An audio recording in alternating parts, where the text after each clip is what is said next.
मौजूद प्रोग्राम अवां जो थोराए तो जो 1988 में अवां उन जा पेश कयल प्रोग्राम मुख़्तलिफ़ सिलसिला पसंद कया ऐं असांखे ख़त लिखिया ऐं उन्हनि जे रायनि खे साम्हूं रखी तजवीज़ुनि खे नज़र में रखी करे साल 1999 में बि फ़िलहाल साॻा ई सिलसिला जारी रहंदा ऐं जेकॾहिं ज़रूरत पई त उहे बि अवां जन तजवीज़ुनि खे साम्हूं रखी इंशाअल्लाह अवल ख़ैर हिन पारस प्रोग्राम में नवां सिलसिला अवां ताईं पहुचाईंदासीं ऐं उन जो ऐलान असां अॻुवाट ज़रूर कंदासीं। बाक़ी फ़िलहाल साॻा सिलसिला अवां जे लाइ पेश कंदा रहंदासीं।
साथियों तव्हां अॼु माशूक अली कलेर आवाज़ में हिकु वाई ॿुधी असांजे साम्हूं नंढो नंढो अधु वेठो आहे जंहिं पंहिंजो नालो बि असांखे न ॿुधायो ॾाढी गौर सां सभु ॻाल्हियूं ॿुधी रहियो आहे। इन्हनि सभिनी जी महिरबानी जो इन्हनि असांखे ख़त लिखिया अॼु जे सिलसिले ततीअ थदीअ कान्हे वेल विहण में शामिल थिया।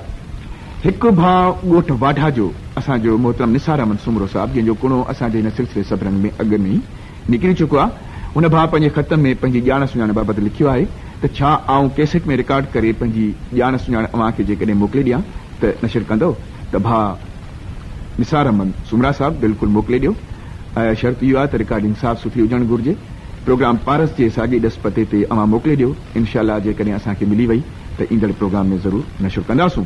ऐं हाणे जी आहे हिकिड़ो कलाम शाइर तालिबुल मौला आवाज़ रूना लैला जो।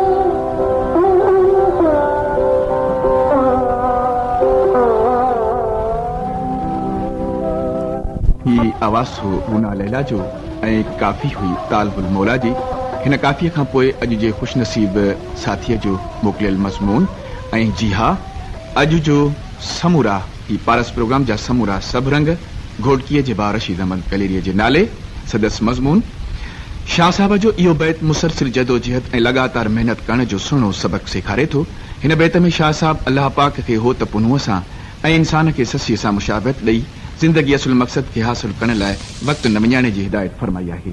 चवे थो ऐं इंसान जेकॾहिं पंहिंजे पुनल यानी अल्लाह ताला ताईं पहुचणु पसंदि करीं थो त पोइ तो लाइ ज़रूरी आहे तूं पंहिंजे सुस्तीअ खे छॾे ॾे। पब में पुनल जी पुछा करण लाइ विख वधाई त न थिए त तुंहिंजी वेठी वेले टरी वञे। हुज़ूर सल्लल्लाहु अलैहि वसल्लम जन फरमायो आहे त आदमीअ खे जवानीअ में पोड़प लाइ हयातीअ में मुमादीअ लाइ ऐं दुनिया में आख़िरत लाइ कुझु करणु घुर्जे। रब पाक जी यादगिरीअ में ग़फ़लत न कजे।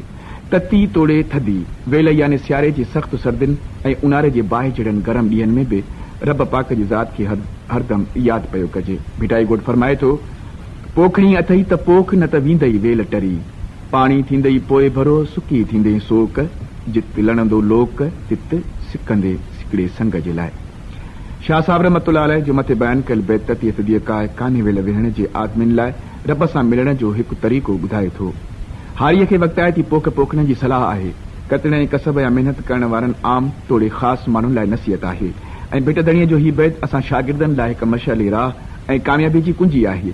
जेको शागिर्द भिटदड़ीअ जे इन नसीहत ते अमल कंदो सियारे जी सर्द रातिनि में ख़ूब पढ़ंदो ऐं उन्हारे जे गर्मियुनि में पाण खे पघारींदो त मौला पाक जे हुज़ूर में संदसि अहिड़ी महिनत क़बूल पवंदी ऐं कामयाबी संदसि कदम चुमंदी।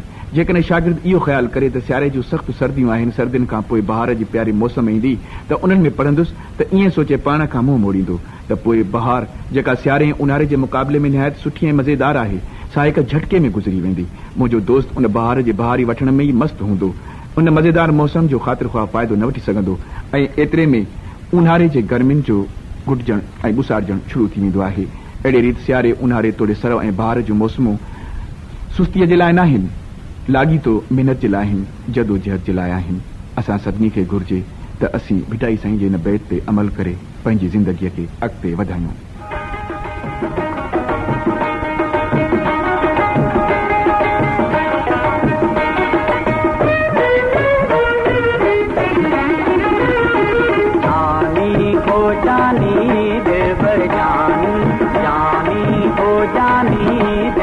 गुलाम शबीर शानी जी आवाज़ में ख़ूबसूरत नग़मो ॿुधोसीं ऐं हाणे अॼु जे भागन भरे जो तारफ़।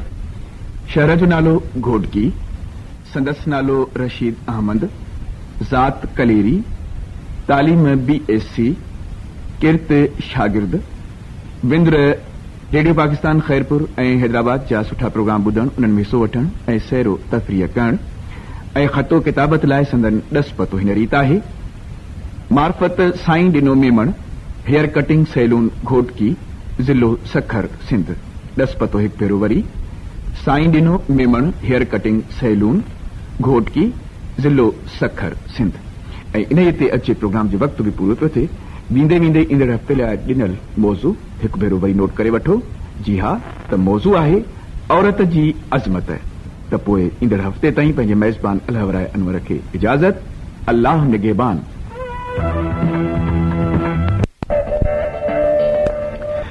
जुडे जो भाउ मोहम्मद अयूब खोसो, लोईअ खां असांजो साथी अब्दुल खालिक कलेरी, ॻोठ माकन कोरीअ जो मोहतरम मोहम्मद यूसुफ काज़ी, ॻोठ कोरकीअ जो मोहतरम मिस्कीन मोहम्मद पुनल खोसो ऐं वाढा जो अदो निसार अहमद सूमरो साहब।